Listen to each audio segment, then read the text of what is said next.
welcome to the Toffee Blues, your source for all things Everton. And this is the player ratings video for Everton's opening day defeat away at Leeds United. To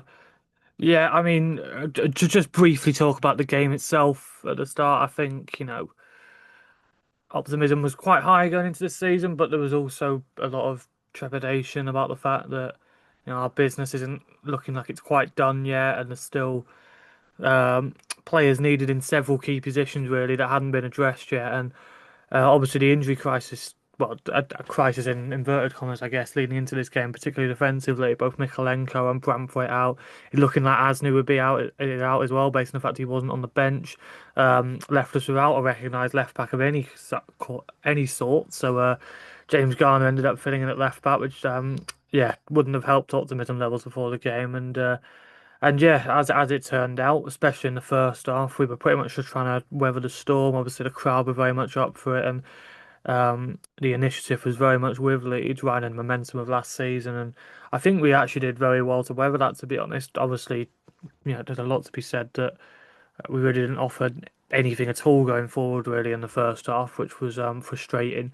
Um, and then the second half, it seemed to pick up a little bit, but yeah, it was a poor game from us. I don't think Leeds did enough to win, but we definitely didn't do enough to really get anything out of it, I don't think. And obviously, we could talk about the penalty for a very long time, and whether or not it should have been given. I obviously don't think it should have at all. I think it's a nonsense decision. But yeah, if either side deserved to win it, it definitely should have been Leeds. So yeah, there's a lot of concerns, but I still, it's just one game, and I still think there's a lot that still will be done before the end of August, which will put us in much better stead for the season ahead. But yeah, obviously we're here to talk about each individual performance. I will start in goal, of course, with Jordan Pickford, and as I mentioned, Leeds had a lot of the ball, and especially in the first half, had it in a lot of dangerous areas, but weren't really able to carve out too many clear-cut chances. There was a very good save that Pickford made in the first half from point blank range.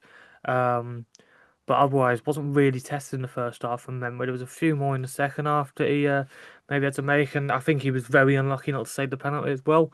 I guess it's one of them where you argue, is Pickford unlucky or is it just a very good penalty? And to be fair, it's probably the latter from Imecha, the new signing. Um, Scores on his debut against Everton on the opening day. We've seen that script many times before, of course, but yeah, no real criticism levied at Pickford, and to the defence as a whole, really, as we'll get into. But yeah, I think I'll give him a 7. And then moving into the defence, start with Jake O'Brien out on the right. Wasn't it's entirely clear whether or not it was going to be him filling in at left back or James Garner when the team first came out. It ends up being O'Brien still in his more natural position of right back, and yeah, I think we're starting to see why we really do need a recognised right back out there. I think because he's getting in the right positions, and he was in a way really offering the only real width we had out on that side with Alcaraz tucking in so much and in such an uncomfortable position for him. But whenever he gets the ball, we struggle to progress it up pitch because obviously it's not really his game attacking wise, is it, O'Brien? Very solid defensive performance, I think, from him, and he kept none so quiet for the most part. Was able to trap back whenever he needed to, and as I say, push up. But obviously, we didn't do a lot of attacking in general, to be fair. But yeah, I think it's clear to me that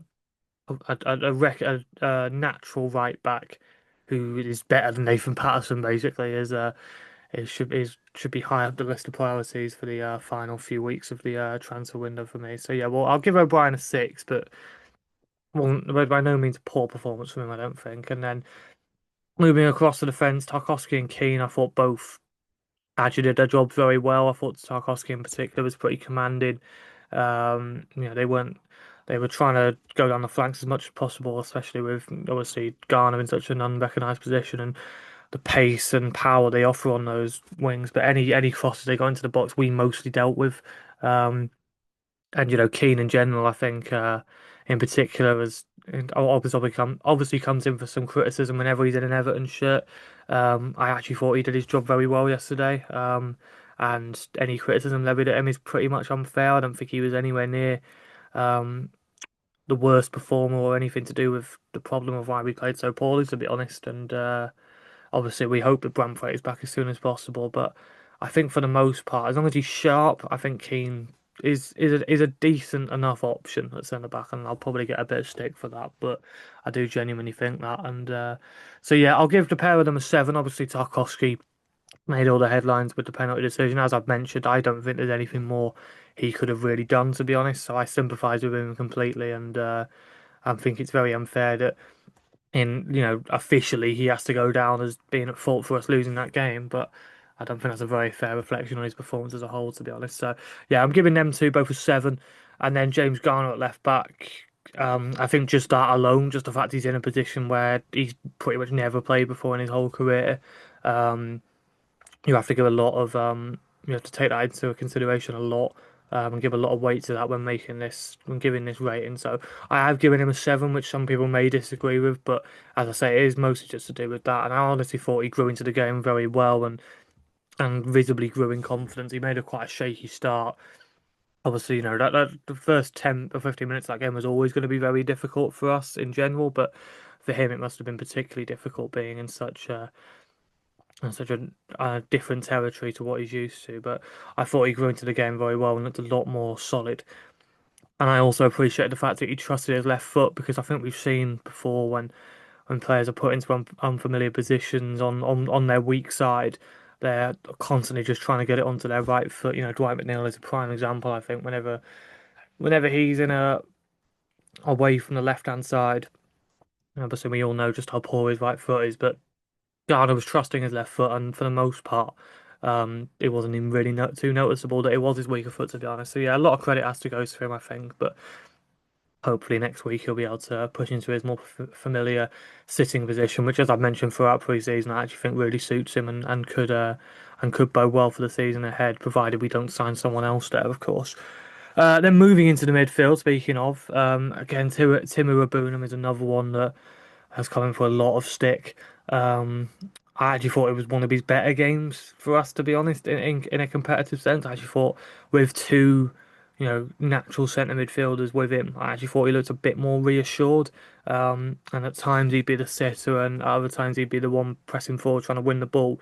He kind of swapped with Gay in that sense, but I actually thought he looked a little bit more reassured, to be honest, and we were able to mostly keep their midfield quiet. I thought that Tanaka for them had a very good game and was probably man of the match, in all honesty. But um, we still, I think, made life difficult for him, and they weren't really able to carve out too many chances throughout the middle. They mostly went down the flanks, and I think Iwabunam has to be given some credit for that. That said, there were definitely still a few shaky bits. There was the poorly placed pass in the second half, and obviously a reckless yellow.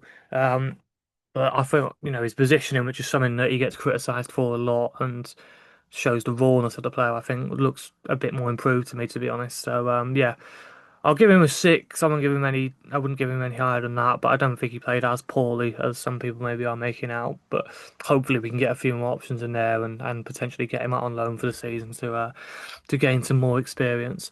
Just a Gay next to him. I actually didn't think had as good a game as we're used to seeing, to be perfectly honest. Um, I thought he probably needed to be that impetus in the first half. Moyes spoke about it in the presser that we maybe played a bit too long in that sitting, holding them off um, type stance, and we needed to be getting up the pitch more and being more progressive with the ball. And I do think Gay probably should have been a bit more involved in that than he was. He was obviously trying to, as I mentioned, particularly in the first half, it was Gay pushing forward, trying to win the ball high upfield and getting us a turnover, and was really struggling to do that, to be honest. And you could argue he wasn't maybe supported as well as he should have been by the attacking players, but yeah, I don't know. Gay just didn't seem as on it as he usually is, and I think in games like that we often rely on him, and he wasn't quite as reliable as he usually is yesterday. So yeah, I'm just going to give him a 6 as well, to be honest, no lower than that. And then finally in the centre of midfield, Dewsbury Hall, who received a lot of praise from me last week against Roma in the final friendly, and it's obviously a very exciting signing for Everton. But yeah, I think I'm not alone in being a bit disappointed with him yesterday as well. Just sort of seemed almost a shadow in the game, really, very rarely involved and quiet. There was a few moments where he got on the ball and drove it well and picked out the right pass, and just needs to be doing more of that. I think, as I mentioned, Gay probably was should have been responsible for us getting more turnovers yesterday and weathering that storm more and putting the pressure back onto Leeds, especially in that first half. But I think Dewsbury Hall needed to play his part a little bit more as well, to be honest. So yeah, maybe a bit too reserved from him, and hopefully next week against Brighton on Sunday he can take the game by the scruff of the neck a little bit more. So yeah, I think he showed last week what he can do anyway, so hopefully we see a little bit more of that next week. Just going to give him a six as well. Then moving into the attacking positions, obviously Charlie Alcaraz back out on the right where it's very clear he doesn't want to be. He was tucking in as much as he could really, and that obviously hindered us a little bit because it meant there was no real outlet out wide apart from, as I mentioned, Jake O'Brien, who, as I say, isn't the most progressive player once he gets on the ball. So that hindered us quite a bit. But I actually thought, especially in the first half, Charlie Alcott was working very hard and was playing very positively for us. Probably the most positive player we had on the pitch in the first half. Just trying to make things happen and struggling, of course, because one player can't do it on his own. But yeah, it's still very clear he needs to be in the middle, doesn't he? So hopefully now Grealish is fit, and hopefully starting next week again, which we'll get onto in a bit. Alcaraz can be moved more into his favoured central position going forward this season. So yeah, I'm just going to give him a six as well. But to be honest, I think from how impressed I was with him in the second half compared to everyone else, he could maybe be pushing a seven. But yeah, we'll stick with six there. And then in Jai, again, a similar story really to the likes of Dewsbury Hall. Didn't really get involved too much. When he did, it showed some very nice touches, and obviously there was a few very nice dribbles here and there. He drew a few fouls. Probably should have drawn one more foul. I think I haven't really seen many people mention this, but I thought he was fouled in the build up to the penalty that Leeds got at the other end of the pitch. Kind of clipped on the edge of the penalty area to the right hand side once he'd been moved out onto the right. And then Leeds broke down the pitch, and that eventually led to the penalty being given. And I think that was a poor decision from the referee, which, in all the drama over whether or not it was a penalty, hasn't really been picked up on too much. And in my opinion, the penalty decision shouldn't have even have been a consideration because the play should have ended long before that happened. So, but yeah, back to enjoy performance as a whole. I think he was a victim of us really being reluctant to use that left flank due to James Garner's potential vulnerability down the left hand side. If we lost the ball and Leeds were able to break down that side with the pace of someone like Dan James, who just has to knock it past Garner once and suddenly he's away. Um, and yeah, that meant that Njai wasn't really able to have as much involvement on the game as he would have liked, I think. So yeah, I sympathise with him a little bit as well. As I say, when he did get the ball, he was mostly doing quite good things with it.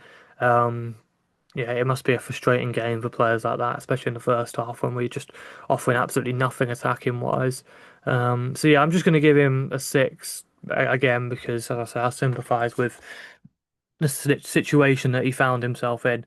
And then finally, Beto is probably been the biggest talking point in a negative sense after this game. It was. Yeah, a very poor performance from him, wasn't it? I don't think it was the right choice to start with him, if I'm being honest. I think we saw under Deitch, he's not suited to this sort of game at all, where he needs to be the kind of target player, holding up the play. He's a lot better when we're on the front foot and we're able to play balls in behind for him to run onto. Um, so yeah, I guess in that sense, I sympathise with him a little bit, but I think there was a distinct lack of effort from him, and Beto's someone who runs his socks off and tries very hard most of the time, but we really didn't see that yesterday. And I think he stayed on the pitch for far too long. Well, indeed, he played the whole 90 minutes, didn't he? When Barry came on, he went up alongside Beto. But yeah, I think this definitely should have been a game for Barry, who I think we've already seen just from his friendly appearances is much better at the hold-up play and driving the team forward, better control, better dribbling. Um, than someone like Beto does have. So, yeah, really poor performance from Beto. I was very disappointed with him, and I think in the first half, if he hadn't been on the pitch, it wouldn't really have made much difference at all. And it's a very harsh thing to say, but I do genuinely believe that. So, yeah, I'm going to give him a four, which I think is the lowest rating I've ever given anybody when doing these videos over the years. But yeah, definitely would not be starting him next week against Brighton when again we're probably going to be under the cosh a little bit. Brighton will be wanting to enjoy the ball a little bit more, and we're going to have to get it up long. Um, and so someone who can hold up the play like Barry can, I think has to be starting next week, to be honest. Similarly with Grealish, who came on, and obviously, I think it was pretty clear to me anyway that I didn't think he was going to be thrown in to start straight away, but we got to see 15 minutes of him on the pitch, and he looks very sharp indeed. And I think we got a clear indication into just what he's going to offer us this season. So hopefully he's going to be deemed ready to start this week, having built up his sharpness a little bit, because I'm sure we're all very excited to see him on Sunday. So yeah, we'll end on that positive after a disappointing opening day of the season. But yeah, let us know in your thoughts what you thought of the. Let us know in the comments, sorry, what you thought of each player's performance. Please leave a like if you enjoyed and subscribe to the Toffee Village channel for more Everton content. And we will see you in the next video. Up the Toffees.